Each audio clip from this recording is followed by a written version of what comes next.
No? Ang kailangan natin for now is yung foundation. Yan, yung mga rendering na yan, madali na lang yan. I promise. Oo, madali na lang yan. Yan, ang hanapin natin is yung structure ng design natin. Diba? Kasi minsan, or actually, kahit na maganda yung render mo, kung banking yung pan natin, banking yung structure natin, hindi rin maganda. May off, di ba? Do you agree?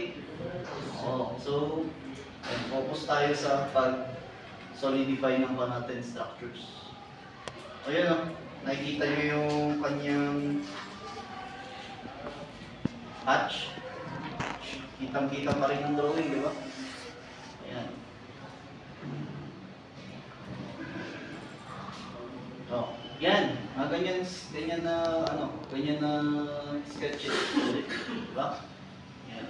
Though ito medyo shortcut na, wala na yung ibang construction. So advanced na to.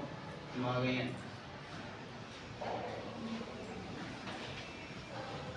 Train. Paano niya drawing yung train? Pag zinumin natin yan. Yan. Hindi details itong mga to.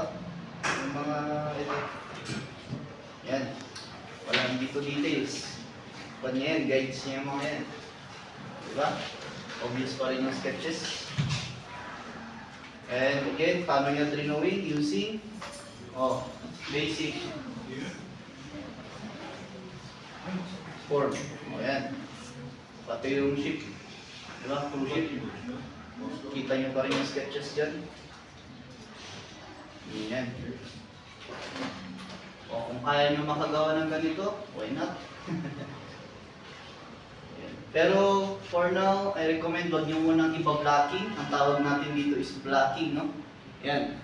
Yung super black. Yan. Or sa... Kukulayan ng itim. Hmm? Ayan, kukulayan ng itim. Huwag nyo lalagyan muna ng mga solid na ganyan, no? As much as possible, malilinis muna. Okay? Yan. Kasi titignan natin yung construction nyo. Paano yung gamitin yung mga forms, yung mga shapes, yun ang kailangan natin makita. Now, if the render will go to, interrupt pa yung pa natin, wala na, mati-distract tayo. Yun. So, hayaan nyo muna yung mga render na yan. Painting na lang yan. Ito mga sci-fi concepts naman na siya. Yan, mga ganyan. Diba? If you're going to design, at least makita natin yung mga structures niya. Diba? O galon pala yun. Diba? O ha?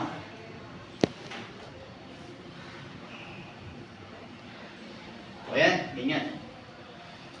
Honda, makina ng speedboat. See? So gagamit pa rin kayo ng mga ganito forms. Yan. Okay?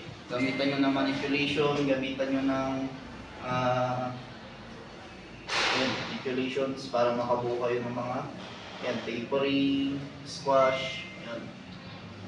Okay? So question? May question tayo? Wala? Okay. Kahit anong object kang gagawin, sir? Right now, yung car.